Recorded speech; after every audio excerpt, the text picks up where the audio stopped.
अस्सलाम वालेकुम, मैं हूं मुनीज़ जहांगीर और आप देख रहे हैं प्रोग्राम स्पॉटलाइट। नाजरीन, आज पाकिस्तान की अदलिया की तारीख का मुनफरिद और एक अहम दिन था, क्योंकि वफाकी आईनी अदालत ने इस्लामाबाद हाई कोर्ट की इमारत के अंदर बाज़ाब्ता तौर पर काम शुरू कर दिया है और अब तक चीफ जस्टिस अमीनुद्दीन खान समेत 7 जजेस ने आईनी अदालत के जजेस के तौर पर हल्फ उठा लिया है, जबकि सदारती हुक्मनामे के मुताबिक वफाकी आईनी अदालत में जजेस की तादाद 13 मुकर्रर कर दी गई है। पर इस मुतनाज़ अदालत के खिलाफ पहले दिन ही एहतजाज शुरू हो गया है। लाहौर हाई कोर्ट में वकला ने आईनी तरमीम के खिलाफ एहतजाज किया और माल रोड पर रैली भी निकाली। गिरती हुई दीवारों को, गिरती हुई दीवारों को। आईनी तरमीम आने के बाद अब 3 जजेस मुस्ताफ़ी हो चुके हैं, जिनमें सुप्रीम कोर्ट के जस्टिस मंसूर अली शाह और जस्टिस अतर मनिल्ला, जबकि लाहौर हाई कोर्ट के जस्टिस शम्स महमूद मिर्ज़ा शामिल हैं। जबकि बाज़ वकला के मुताबिक आने वाले दिनों में हाई कोर्ट्स के मज़ीद जजेस भी मुस्ताफ़ी हो सकते हैं। क्या आने वाले दिनों में मुल्क में 2007 की तरह एक मौसर वकला तहरीक चल सकेगी और क्या मुस्ताफ़ी जजेस इस तहरीक का हिस्सा बनेंगे? आइए इन वकला से पूछते हैं जो 2007 की तहरीक के रुए रवा थे, जैसे उस वक्त के सुप्रीम कोर्ट बार के सदर जनाब मुनीर मलिक साहब और मौजूदा सुप्रीम कोर्ट बार के सदर हारून रशीद साहब और जस्टिस रिटायर्ड शाहिद जमील, जिन्होंने 2024 में ही बतौर जज लाहौर हाई कोर्ट इस्तीफ़ा दे दिया था। हम इनसे ये भी पूछेंगे कि 27वीं आईनी तरमीम के आने के बाद एक आम पाकिस्तानी के लिए इंसाफ का हसूल कितना मुश्किल या आसान हो गया है। बहुत बहुत शुक्रिया and thank you so much for joining us. सबसे पहले Munir Malik sahab, very very happy to see you after a long time, और आप कम ही लोगों को इंटरव्यू देते हैं, तो आपका बहुत शुक्रिया कि आप हमें ये इंटरव्यू दे रहे हैं। आपने उस वक्त जो थी एक लीड की थी। इंटरव्यू जो है मैं आसमा जहांगीर की बेटी को दे रहा हूँ, इसलिए there was an exception. Thank you very much. और हारून रशीद साहब, आपका भी बहुत शुक्रिया, आप भी कम ही नज़र आते हैं। तो आपसे ये जानने की ज़रूरत है कि जी 2007 में जिस तरह एक वकला तहरीक शुरू हुई थी, क्या उस तरह की एक वकला तहरीक मुनीर साहब शुरू हो सकती है? और ये बातें हो रही हैं कि जस्टिस मंसूर अली शाह जो हैं वो कराची बार को आके एड्रेस करेंगे, क्या ऐसा होने जा रहा है? देखें, 2007 के हालात कुछ और थे, आज के हालात कुछ और हैं। वहाँ जो पॉलिटिकल फोर्सेस थी वो हमारे साथ थी, सिविल सोसाइटी तो आज भी हमारे साथ है। उस वक्त जो कैटलिस्ट था वो था चीफ जस्टिस को जिस तरह से मैन हैंडल किया गया था, वो उसने तो एक स्पार्क क्रिएट किया था जी। लेकिन मैं समझता हूँ कंडीशंस एक इफ़ेक्टिव प्रोटेस्ट के अभी भी हैं। उस वक्त हमारा फोकस था एक डिक्टेटर के ख़िलाफ़ कि वो रिवर्स करे और वो रेफरेंस को क्वाश करे। वो कुछ ज़्यादा वो आसान गोल थे, इतने मुश्किल गोल नहीं थे उनकी मैकेनिक्स में कि किस तरह से वो अचीव होंगे। इस वक्त तो एक कॉन्स्टिट्यूशनल अमेंडमेंट को अंडू करने की बात हो रही है। इसमें 2 स्ट्रैटेजीज़ हैं। एक तो ये है कि इतना पब्लिक ओपिनियन बने, इतना इफ़ेक्टिव प्रोटेस्ट हो कि पार्लियामेंट ख़ुद मजबूर हो इसको रिवर्स करने के लिए। इसके मैं कम चांसेस देखता हूँ। दूसरा ये है कि देखें, जितनी भी अदालतें हैं, ये कहना कि वो पब्लिक ओपिनियन को बिल्कुल इग्नोर कर सकती हैं, आखिर जज भी तो इसी सोसाइटी के, इसी माशरे के फ़र्द हैं जो करंट सोसाइटी में चलती हैं। इट डजंट लीव जजेस अनअफेक्टेड जी।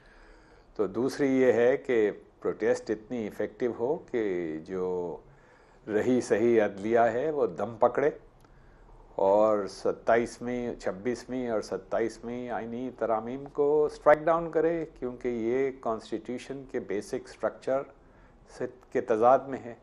ये हमारी स्ट्रेटजी है। इट्स पॉसिबल, इट्स डिफ़िकल्ट, लेकिन हमारा काम है जद्दोजहद करना, इसके सामने कभी सर नहीं झुकाना जी। और इंशाअल्लाह जद्दोजहद जारी रहेगी। जी, जो आपने ये बातें कही हैं, मैं चाहूँगी कि जस्टिस शाहिद जमील साहब से भी बात करूँ, चूँकि अभी वो हाल ही में रिटायर्ड हुए हैं। आपने कहा कि हम ये भी तवक्को कर सकते हैं कि जो मौजूदा अदलिया है, वो पब्लिक से अलहदा नहीं है और वो ही कोई दमख़म पकड़े और मामलात को देखे, फुल कोर्ट कम अज़ कम जो है वो तश्कील दे। जस्टिस शाहिद जमील साहब, आपने मुनीर मलिक साहब की बात सुनी, क्या इसकी तवक्को की जा सकती है? जी, मैं मुनीर मलिक साहब की इस बात से बिल्कुल एग्री करता हूँ कि आज के हालात 2017 से मुश्किल हैं और जो पब्लिक ओपिनियन है उसका यकीनन इफ़ेक्ट होता है अदलिया पे। तो इस वक्त की जो अदलिया है उसमें वो वाला दमखम जो है वो अवामी जदोजहद से ही पड़ेगा, इन बातों से मैं एग्री करता हूँ। लेकिन मेरा ख्याल है कि जिस तरीके से कोर्ट पैकिंग की गई है और इसमें ऑलरेडी जो जजेस हमारे जिनको ये टारगेट किया है, जिनके लिए ट्रांसफ़र वाली शिक लेके आए हैं और जिस तरह के उनके ऊपर परफॉर्मेंस एवेल्यूएशन लेके आए हैं 26वीं आईनी तरमीम के बाद ये 27वीं आई है, तो उसमें मेरा ख्याल है कि कुछ जजेस जो हैं उन्होंने टारगेट होना ही होना है, उनको या वो ट्रांसफ़र करेंगे या निकाल देंगे। तो उनकी तरफ से थोड़ी आवाज़ उठनी चाहिए और जैसे अभी 3 जजेस ने इस्तीफ़ा दिया है, आप इस्तीफ़ा दें या बोलें तो फिर शायद अवाम भी आपके पीछे निकलेगी। मुझे तो सिर्फ इस मुल्क में इस वक्त लीडरशिप की कमी लगती है कि उस वक्त मुनीर मलिक साहब ने इसको लीड किया था और फिर सारे वकला इनके साथ शामिल हो गए थे।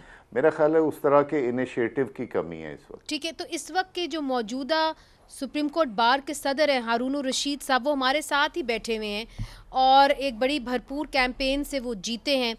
हारून रशीद साहब, आपने मुनीर मलिक साहब की बात सुनी कि जी देखिए हमें जद्दोजहद करने की ज़रूरत है, अदलिया की आज़ादी के लिए जद्दोजहद करने की ज़रूरत है। इसके ऊपर आपने इतनी बड़ी स्टेटमेंट्स नहीं दी हैं 27वीं आईनी तरमीम पे, तो आपकी क्या राय है 27वीं आईनी तरमीम के हवाले से और आप क्या ये जद्दोजहद करने के लिए तैयार हैं? Thank you. देखें, सबसे पहले बात यह है कि जब जो वकला की पहली मूवमेंट थी वो एक डिक्टेटर के ख़िलाफ़ थी। और उस डिक्टेटर ने चीफ जस्टिस को से ज़बरदस्ती रिज़ाइन का मुतालबा किया था, जिसकी वजह से ये एक आइनी मामला था। एक सिटिंग चीफ जस्टिस हो और उसे आप ज़बरदस्ती कह दें कि आप रिज़ाइन करें और घर चले जाएं, उसके लिए मैं प्रेसिडेंट डिस्ट्रिक्ट बार था और उस वक्त हमने इस्लामाबाद से ही ये मूवमेंट शुरू की थी और वकला ने कुर्बानियाँ दी थी, वकला ने टाइम दिया था, वकला ज़ख्मी हुए थे। तो सारी मूवमेंट उस वक्त पूरी कौम, सिविल सोसाइटी हमारा बड़ी सपोर्टर थी और चलती थी। उस वक्त एक ना तो पार्लियामेंट जमहूरी थी और ज़ाहिर है वो एक डिक्टेटर के अभी जो मौजूदा हालात हैं 27वीं आईनी तरमीम, आप समझते हैं जिस तरह मुनीर मलिक साहब बड़े क्लियर हैं कि जी जहाँ तक तल्लक है ये हमला है 27th अमेंडमेंट का, मुनीर मलिक साहब ज़्यादा समझते हैं, ठीक कहते हैं। लेकिन अगर आप देखें तो कॉन्स्टिट्यूशनल कोर्ट का जो आइडिया था वो 2006 में तमाम पॉलिटिकल पार्टीज़ ने बैठ के उसमें ये एग्री किया था कि कॉन्स्टिट्यूशनल कोर्ट को, फेडरल कॉन्स्टिट्यूशनल कोर्ट को होना चाहिए जी। तो वो अगर हुई है, अब लेट हुई है लेकिन वो हुई है, उसमें मैं नहीं समझता कि नुकसान क्या है। 2 इंडिपेंडेंट कोर्ट्स हैं, पहले फेडरल शरीयत कोर्ट भी तो कॉन्स्टिट्यूशनल कोर्ट है, वो तो अपना काम करती है, शरीयत केसेस सुनते हैं। इसी तरह कॉन्स्टिट्यूशनल कोर्ट में के बनने से ये फ़ायदा होगा कि जो सुप्रीम कोर्ट है उसमें जो पेंडिंग लिटिगेशन है, जो जनरल पब्लिक के बेनिफिट के लिए है, कि उनकी डिस्पोजल अर्ली होनी चाहिए, उनको प्रॉपरली सुना चाहिए और 2-2, 3-3 नस्लें जो हैं वो गुजर जाती हैं और फैसले नहीं होते। इसी तरह क्रिमिनल केसेस में लोग जेल में फौत हो जाते हैं, उनकी अपीलों के फैसले नहीं होते थे और फिर जो फ्रेश फाइलिंग होती थी उसको भी 2-2 हफ्ते 2-2 साल नहीं सुना जाता था। अब जो डेवलपमेंट हुई है सुप्रीम कोर्ट में कि वो हफ्ते और 10 दिन के अंदर अंदर फ्रेश केसेस लग जाते हैं और जो पब्लिक के बेनिफिट की बात है उनके जो केसेस पेंडिंग हैं उनकी डिस्पोजल होगी और कॉन्स्टिट्यूशनल कोर्ट जो है वो कॉन्स्टिट्यूशनल मैटर सुनेगी। ठीक है, तो इसमें तो पब्लिक कम से कम वो जो फैसिलिटेट होगी। एक था कि जी justice delayed is justice denied, वो फैक्टर जो है वो खत्म हो गया कॉन्स्टिट्यूशनल कोर्ट के क़याम से। चलिए इसके ऊपर मजीद गुफ्तगू करते हैं, छोटा सा वक्फा शामिल करते हैं, फिर मुनीर मलिक साहब से भी हम पूछेंगे, जस्टिस रिटायर्ड शाहिद जमील साहब से भी पूछेंगे कि 27वीं आईनी तरमीम पे उनके तहफ़्फ़ुज़ात क्या हैं, जो आम पाकिस्तानी है उसके लिए जो इंसाफ का हसूल है वो कैसे इस तरमीम के बाद मुश्किल हो जाएगा। ये सब कुछ एक वक्फे के बाद।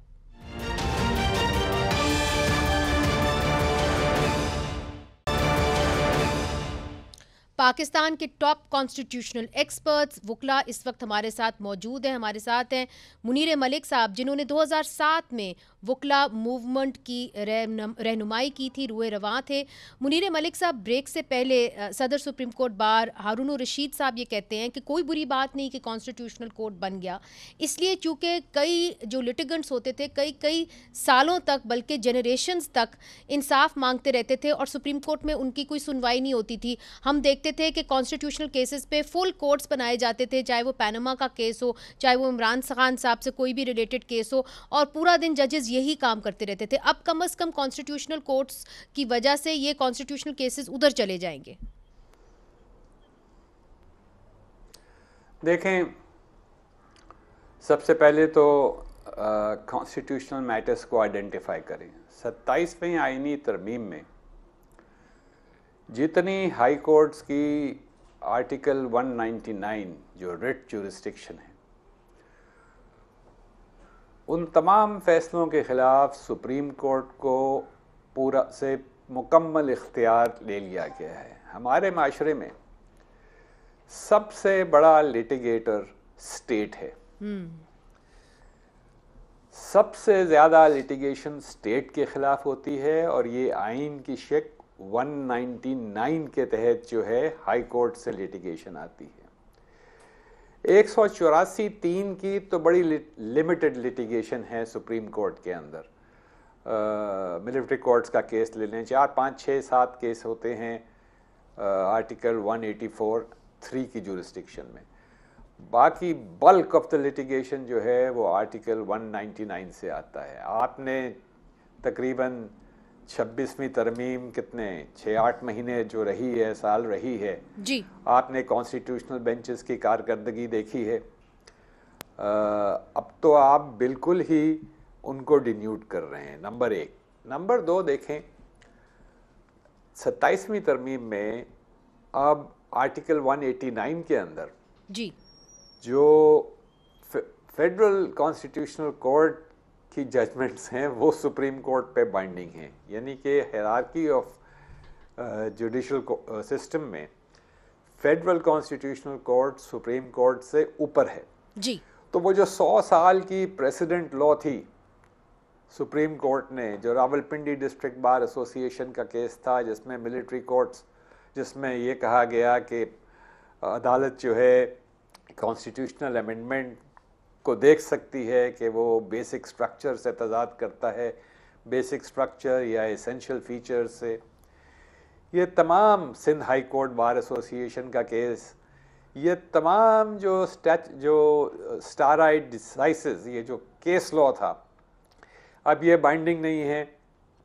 एक ऐसे कोर्ट पे, फेडरल कॉन्स्टिट्यूशनल कोर्ट पे, जो पैक किया गया है, जो बगैर किसी ट्रांसपेरेंट क्राइटेरिया के उसमें अपॉइंटमेंट्स की गई हैं जी, वो सारे के सारे जो है आप देख लें। आप जो 7 अपॉइंटमेंट्स हुए हैं जी, आप उनके एंटीसीडेंट्स देखें जी, किस कसौटी पे उनको वहां लगाया गया है, ये तो समझ आए। क्या वो कोई बहुत बड़े आईनी एक्सपर्ट्स हैं? तो ये बेसिकली सुप्रीम कोर्ट को टुकड़े टुकड़े करके एक टुकड़ा उसके ऊपर बिठा दिया है। ये जुडिशल सिस्टम को अंडरमाइन करता है। कोई ये नहीं कह सकता है कि एफसीसी जो है इंडिपेंडेंट कोर्ट है, तो उस इंडिपेंडेंट कोर्ट से आवाम को क्या जस्टिस मिलेगा? पूरी 199 की जुरिस्डिक्शन जो अपेलेट जुरिस्डिक्शन है वो वहां चली गई है। एक पैक्ट कोर्ट में जब स्टेट के खिलाफ जो है एक आम सिटीजन का ग्रीवेंस होता है, उसका क्या बनेगा? वो कहाँ जाएगा? किस अदालत में जाएगा? कौन सी आज़ाद अदालत है, ये मेरा तज्जिया है। तो अल्लाह करे मैं गलत हूँ। मगर मुनीर साहब, क्योंकि आप वकला तहरीक के एक लीडर हैं, वकील आपको देख के इंस्पायर होते हैं, आपको फॉलो करते हैं, आप बुनियादी तौर पे कॉन्स्टिट्यूशनल कोर्ट के खिलाफ हैं या जिस तरीके से इसको बनाया गया और जिस तरीके से एग्जेक्टिव कंट्रोल है इसके ऊपर, आप उसके खिलाफ हैं? मैं जो latter part of your statement देखें, कॉन्स्टिट्यूशनल कोर्ट पे बात हो सकती थी, right, but not this kind of a constitutional court. Right, okay. Justice Karim Shahid Jameel साहब की तरफ मैं जाती हूँ। जस्टिस शाहिद जमील साहब, मैं एक और, let me play the devil's advocate. बहुत सारे वकीलों का ये कहना है, इंक्लूडिंग कुछ ऐसे वकील भी थे जो समझते थे कि जी अदालतों ने अपने हाथ पांव खुद काटे हैं। उनमें से एक मेरी वालदा आसमा जहांगीर भी थी, और उन्होंने 2015 में 2017 में जो है मिलिट्री कोर्ट्स के ख़िलाफ़ पिटिशन दायर की थी सुप्रीम कोर्ट में, जहां पे सुप्रीम कोर्ट ने अपनी जुरिस्डिक्शन मिलिट्री कोर्ट्स को दे दी थी, और उन्होंने ये प्लीड किया था कि जो फंडामेंटल राइट्स हैं लोगों के, उसकी अपहोल्डर है सुप्रीम कोर्ट, और अगर सुप्रीम कोर्ट अपनी इंडिपेंडेंस दे देगी किसी और अदालत को तो वो अपने आप को कमज़ोर करेगी, और पार्लियामेंट का कोई हक नहीं बनता कि वो सुप्रीम कोर्ट की जुरिस्डिक्शन को ख़त्म करे, चूँकि सुप्रीम कोर्ट अपहोल्डर है fundamental rights of the people की। तो अगर उस वक्त सुप्रीम कोर्ट अपनी इंडिपेंडेंस को गार्ड करती और अपनी इंडिपेंडेंस या अपनी जुरिस्डिक्शन मिलिट्री कोर्ट्स को ना देती, तो शायद ये दिन देखना ना पड़ता। जस्टिस शाहिद जमील साहब, आप क्या कहेंगे?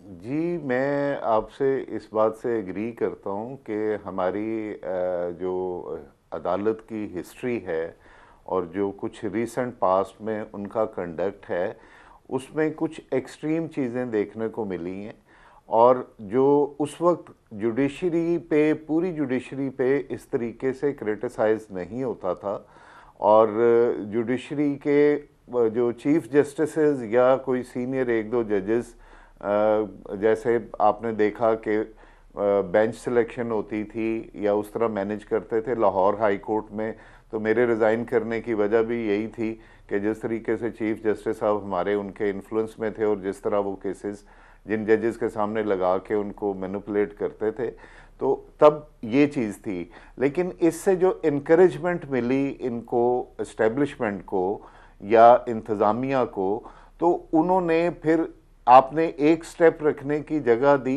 मैं आपसे एग्री करता हूं कि उसमें ये मिलिट्री कोर्ट्स वाला केस भी था, उस तरह उसमें अदालत के सामने इस तरह पोर्ट्रे किया गया कि ये मुल्क की सलामती के लिए बहुत ज़रूरी है, और एक सनसेट क्लास को डाला गया। हमने उसको खुद ही थोड़ी सी स्पेस दी, और वो स्पेस लेते लेते आज कॉन्स्टिट्यूशनल कोर्ट और बाकी 27वीं आईनी तरमीम की अमेंडमेंट को भी हम वो क्या कहते हैं, कौमी मफाद में ये सारे काम कर रहे हैं। लेकिन सबसे इम्पॉर्टेंट बात जो मैं यहाँ पे पॉइंट आउट करना चाहता हूँ, वो ये है कि सेलिएंट फीचर कॉन्स्टिट्यूशन के कंप्रोमाइज़ हो गए हैं। पार्लियामेंट ने अपनी स्पेस सारी की सारी लूज कर दी है, जहाँ पे ये ड्राफ्ट बनते हैं, जिस तरह ये उस पर डिस्कशन होती है, और जिस तरह ये अदालत को जिस तरीके से कंप्रोमाइज कर दिया गया है, तो ये मेरा ख्याल है कि अब फंडामेंटल राइट की एनफोर्समेंट वाली बात तो बिल्कुल ख़त्म हो गई। अच्छा, ये आपने बड़ी अहम बात कर दी। Pakistan supreme court bar association के सदर हारून रशीद साहब, जो मुनीर मलिक साहब ये बात करते हैं कि जी आपने कोर्ट पैकिंग कर दी, फिर आपके जितने भी आर्टिकल 199 के तहत केसेस होते हैं वो सारे कॉन्स्टिट्यूशनल अदालत में चले गए, और वहाँ पे भार उन जजेस का जाहिर है ज़्यादा है, बल्कि सारों का है जो अपॉइंटेड हैं, और वो कहते हैं कोई क्राइटेरिया ही नहीं है। कौन से कॉन्स्टिट्यूशनल एक्सपर्ट्स आपने मौजूदा कॉन्स्टिट्यूशनल कोर्ट में लगाए हैं? और जिस तरह शाहिद साहब ये बात कर रहे हैं, और वो बड़े ओपनली कह रहे हैं कि जी आपने बुनियादी इंसानी हकूक़ के हसूल की जो एक जद्दोजहद थी लोगों की, वो ही ख़त्म कर दी।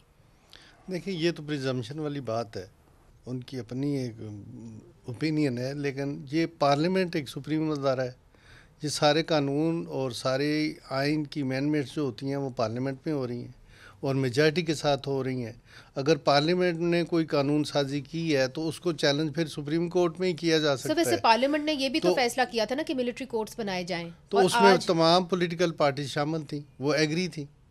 कौन सी मगर वो सही फैसला था? किसी एक पार्टी का बता दें नहीं, उसके ऊपर बार्स का एक मुत्तफ़िका फैसला ये था कि मिलिट्री कोर्ट्स की जो एक फैसला पार्लियामेंट ने किया था वो गलत था? वो गलत था, लेकिन पार्लियामेंट है, पार्लियामेंट ने जो फैसला किया वो प्रिवेल कर गया। अब भी ये जो अमेंडमेंट हुई है ये पार्लियामेंट ने की है। देखे ना, पार्लियामेंट एक सुप्रीम अदारा है। अब वो अपनी अपनी राय हो सकती है, गलत है, सही है, लेकिन आपके कॉन्स्टिट्यूशन के मुताबिक अमेंडमेंट जो होनी है वो पार्लियामेंट ने करनी है, और पार्लियामेंट ने ये कोर्ट्स बनाई है। और अगर ये कोर्ट्स बनी है तो यही जजेस उधर भी इलेक्शंस इतने मुतनाज़े नहीं थे। अब तो बहुत ही इलेक्शन जो हुए हैं वो बड़े मुतनाज़े हैं, तो उसके नतीजे में पार्लियामेंट तश्कील दी गई है, तो कैसे फिर आप इसको जस्टिफाई कर सकते हैं? देखिए, उस तरह तो पिछली जो गवर्नमेंट थी उसमें भी जिस तरह भी वो आई और जिस तरह भी उसे लाया गया, तो वो भी रिगिंग के नतीजे में आई थी। अगर देखा जाए तो अगर एक गवर्नमेंट को कम मुतनाज़े थे इलेक्शंस? नहीं, मुतनाज़े बहुत ज़्यादा थे, लेकिन अगर होता ये कि वो गवर्नमेंट अपने काम करती, बजाय इसके कि अपोजिशन लीडर सारों को जेल में फेंक दे, तमाम पार्टियों की लीडरशिप को अंदर कर दे, और वो काम कोई भी ना करे और सिर्फ प्राइम मिनिस्टर के ओहदा एंजॉय करे, ठीक है, तो काम करना चाहिए। जब इलेक्ट होके आते हैं तो मुल्क और कौम के लिए काम करने चाहिए। मुनीर मलिक साहब, ये जो बात हारून रशीद साहब करते हैं कि जी पार्लियामेंट एक सुप्रीम इदारा है और पार्लियामेंट जो भी कानून बनाए हमें उसके ताबे होना चाहिए। आपने हमेशा जमहूरियत के लिए जद्दोजहद की कि यहाँ पे अवाम का रूल होना चाहिए, तो फिर इस आर्ग्यूमेंट से आप कैसे जो है जस्टिफाई, आप इसके साथ कैसे लड़ेंगे? कल पार्लियामेंट एक कानून बनाती है, अमेंडमेंट, कॉन्स्टिट्यूशनल अमेंडमेंट लाती है कि हमारी लाइफ जो है 99 साल होगी इसी पार्लियामेंट की है, तो कॉन्स्टिट्यूशनल अमेंडमेंट है तो पार्लियामेंट की मैंडेटरी पावर्स पे या उसकी पावर के ऊपर एक लिमिटेशन है, एक एक्सप्रेस लिमिटेशन नहीं, एक इम्प्लाइड लिमिटेशन है। ये वो वाली पार्लियामेंट नहीं है जो एक कंस्टिट्यूएंट असेंबली है, ये वो पार्लियामेंट है जो कंस्टिट्यूएंट पावर एक्सरसाइज कर रही है। तो इस एक्सरसाइज ऑफ पावर पे लिमिटेशंस हैं, और वो लिमिटेशंस ये हैं कि ये ट्राइकोटमी ऑफ पावर से, एसेंशियल फीचर्स से इंटरफेयर नहीं कर सकती है। देखें, ये थ्योरी कि पार्लियामेंट सुप्रीम है और सॉवरेन है, ये इंग्लैंड में तो हो सकता है, वहाँ पार्लियामेंट रिकग्नाइज करती है अपनी इनहेरेंट लिमिट्स, और वो इस तरह का कानून नहीं बनाएगी कि हमारी टर्म जो है वो 99 ईयर्स लीज की तरह होगी। वो उनके पॉलिटिकल कल्चर में कुछ ऐसे मॉरल कन्वेंशंस आ चुके हैं सदियों से, ये थर्ड वर्ल्ड कंट्रीज़ में और ख़ास तौर पे हमारे मुल्क में नहीं है। इसलिए फ्रेमर्स ने ये रिकग्नाइज करना कि ये पार्लियामेंट जो है एक कंस्टिट्यूएंट असेंबली नहीं है, ये उस आइन के जो 73 का आइन, मुतफिक का आइन था, उसके बेसिक स्ट्रक्चर के अंदर तब्दीली नहीं ला सकती है। ठीक, ये मेरा आर्गुमेंट है। अब अहम बात ये है और अहम सवाल ये है कि अब तो ये 27वीं आईनी तरमीम पास हो गई है, अब इसको चैलेंज कहाँ किया जा सकता है? अगर इसको चैलेंज करेंगे तो उन्हीं जजेस के सामने जाएंगे जो इस तरमीम के तहत उन बेंचेस के ऊपर बैठे हुए हैं, तो उससे क्या उम्मीद है इंसाफ की? ये एक बड़ा अहम सवाल है, ये हम पूछेंगे और आर्टिकल 243 के अंदर जो तरमीम हुई है उसके हवाले से भी बात करेंगे वक्फे के बाद।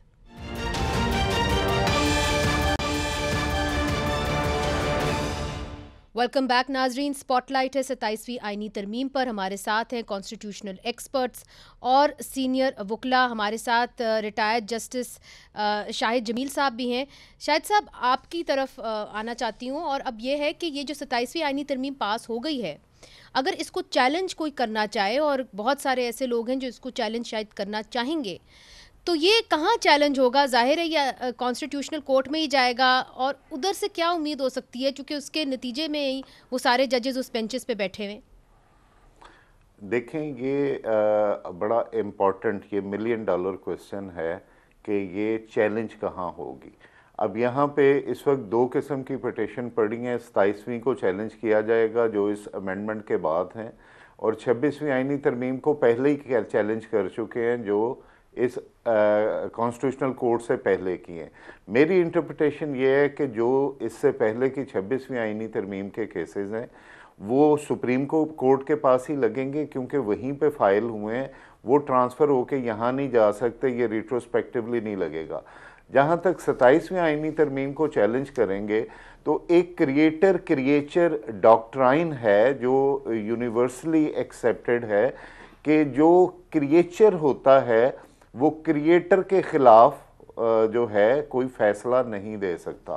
तो ये कानून, ये जो कॉन्स्टिट्यूशनल कोर्ट है, ये क्रिएचर है उस एक्ट की जिसको हमने 27वीं आईनी तरमीम में चैलेंज करना है। तो ये जिस शाख पे बैठे हैं ये उसको खुद नहीं काट सकते। ये एक कॉमन प्रूडेंस का भी प्रिंसिपल है, ये रिकग्नाइज्ड लीगल प्रिंसिपल है। सर ये फिर कहाँ चैलेंज होगा? ये मेरे ख्याल में तो आज भी सुप्रीम कोर्ट के पास ही ये पार है। अच्छा। क्योंकि ये 26वीं और 27वीं आईनी तरमीम, इन दोनों को जब आप चैलेंज करेंगे, और मुनीर मलिक साहब ने बिल्कुल ठीक कहा कि ये वाली पार्लियामेंट हमारी जो है वो ब्रिटिश पार्लियामेंट नहीं है। ये ब्रिटिश पार्लियामेंट में भी अभी जो मैं एक बड़ी इंपॉर्टेंट बात करना चाह रहा हूं कि रिसेंट पास में ब्रिटिश पार्लियामेंट के भी लॉ को उनकी सुप्रीम कोर्ट ने अल्ट्रा वायरस कह दिया।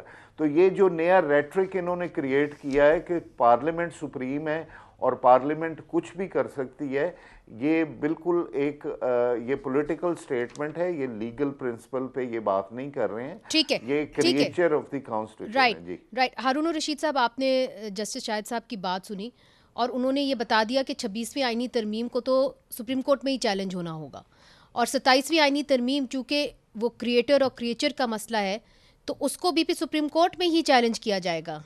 आपकी क्या अंडरस्टैंडिंग है? देखिए, ये तो कॉन्स्टिट्यूशनल मैटर्स है और वो चैलेंज हुए थे 26th अमेंडमेंट, और अगर 27th अमेंडमेंट चैलेंज होती है तो वो पहले कॉन्स्टिट्यूशनल बेंच ही सुनता था और अब वो कॉन्स्टिट्यूशनल कोर्ट में चले जाएंगे और कोई ज़्यादातर केसेस में सर उनके उसी के तहत तो आप अपना केस सुन रहे हैं और उसके तहत आप उस सीट पे बैठे हुए हैं, तो कॉन्फ्लिक्ट ऑफ इंटरेस्ट नहीं है? जब जज बन जाता है तो वो ये नहीं देखता कि ये मैं इस सीट को देखना है, ये मैंने इंसाफ करना है। सर हमारे जज तो सोशल मीडिया को भी देख के फैसले दे देते हैं, वो एक अलग बात है। लेकिन अगर जज है तो उसने मेरिट पे फैसला करना है, क्या कॉन्स्टिट्यूशन पिटीशन बनती है या नहीं बनती। और 26वीं आईनी तरमीम आपकी क्या राय है, कहाँ चैलेंज होगी? वो भी तो कॉन्स्टिट्यूशन कोर्ट में ही होगी। सो कॉन्स्टिट्यूशनल कोर्ट में 26वीं आईनी तरमीम भी होगी और 27वीं भी होगी। जी बिल्कुल। Alright, Munir Malik sahab, your take on this.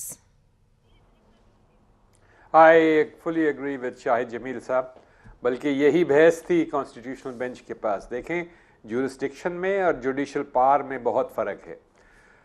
जो भी कॉन्स्टिट्यूशनल कोर्ट है, which the supreme court is, it was created under the constitution. It has the judicial power to decide whether it has jurisdiction और it does not have jurisdiction to hear a case against the 27th amendment. Right. और I fully agree with Shahid Jameel साहब। मुनीर मलिक साहब, एक चीज़ आपसे और भी पूछनी है, क्योंकि आपकी जद्दोजहद सबके सामने है, ख़ासतौर पे मिलिट्री डिक्टेटर्स के ख़िलाफ़ जो आर्टिकल 243 के अंदर तरमीम की गई है, जिसके तहत इस्तिस्ना हासिल हो गया है फील्ड मार्शल को सारी ज़िंदगी के लिए, और उनको फील्ड मार्शल भी करार दिया गया है, फिर उनको एक नया पोस्ट उनके लिए खड़ी कर दी गई है। उसको आप कैसे देखते हैं in terms of strengthening the military role, और जो सिविलियन की बालादस्ती, सिविलियन लीडरशिप की बालादस्ती, उसके हवाले से कैसे देखते हैं? आइन का एक बेसिक स्ट्रक्चर प्रिंसिपल ये भी है कि there shall be rule of law. ये तो negation of the rule of law है। अनलिमिटेड लाइफ टाइम इम्यूनिटी, 7 कत्ल भी माफ़ हैं आफ्टर यू लीव ऑफिस। ये तो खुलफाए राशिदीन ने ऐसी इम्यूनिटी नहीं ली थी, तो this is just a joke. Sir ये पेनिट्रेबल नहीं है ये इम्यूनिटी? क्या ये हकीकी तौर पे मिल सकती है? कल को अगर कोई कत्ल कर दे तो क्या आप उसको जाने देंगे? मतलब ये अदालत में कोई नहीं जा सकता इस हवाले से। राइट टू लाइफ, ये बेसिक आइन के बेसिक स्ट्रक्चर के खिलाफ है। तो ये पेनिट्रेबल है जी ये इम्यूनिटी? लिमिटेड इम्यूनिटी होती है, आर्टिकल 248 की लिमिटेड इम्यूनिटी होती है, लेकिन while you are in office, लेकिन वो भी मैलाफिडे एक्ट्स पे नहीं होती है।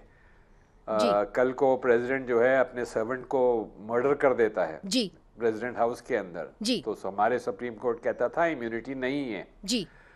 अब ये कहते हैं कि एब्सोल्यूट इम्यूनिटी है, क्या वो भी नहीं प्रोसिक्यूट हो सकता जी? या same goes for the army chief.